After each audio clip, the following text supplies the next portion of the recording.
ஒவ்வொரு நாட்டுக்கும் ஒவ்வொரு சட்டம் இருக்கு. இப்போ இந்தியாவுக்கும் தனி சட்டம் எப்போ உருவாக்கப்பட்டுச்சு அப்படின்னா 1950களில் தான் இந்தியா சுதந்திரம் அடைஞ்சு சட்டம் உருவாக்குறாங்க.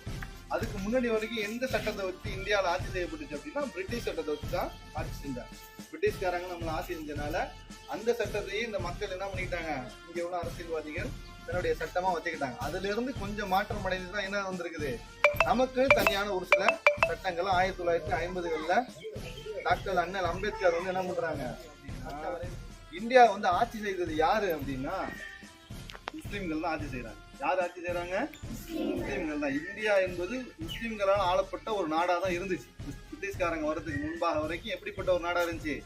இதுக்கு முன்பு இருந்த எல்லா ஆட்சியாளர்களும் யாரு, பாபர், அக்பர், அவுரங்கசீப், அலாவுதீன் கில்ஜி, இப்படி ஷாஜஹான், இப்படின்னு பல பல அரசர்கள் கிட்டத்தட்ட 700 ஆண்டு காலம், எத்தனை வருஷம், 700 வருஷம் முஸ்லிம்களுடைய ஆட்சி தான் இந்தியாவில் இருந்துச்சு. இந்தியாவுடைய சில பகுதிகளை வந்து முஸ்லீம்கள் ஆட்சி செய்வாங்க, சில பகுதிகள் பிரிட்டிஷ்காரங்க ஆட்சி செய்வாங்க, சில பகுதிகள் மராத்தாஸ் ஆட்சி செய்வாங்க. இப்படி ஒவ்வொரு தமிழ்நாட்டில் வந்து ஒரு சில சேரர்கள், சோழர்கள், பாண்டியர்கள், இப்படி வந்து சின்ன சின்ன அரசர்கள் ஆட்சி செஞ்சுக்கிட்டு இருந்தாங்க.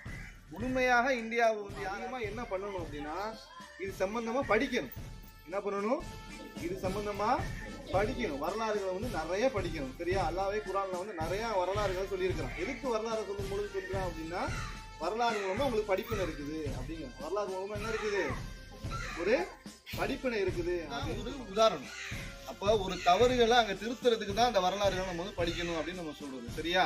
அதனால என்ன பண்ணணும், நம்ம என்ன பண்ணணும், ஹிஸ்டரி வரலாறுகள் நம்ம என்ன பண்ணணும், நிறைய படிக்கணும். சரியா?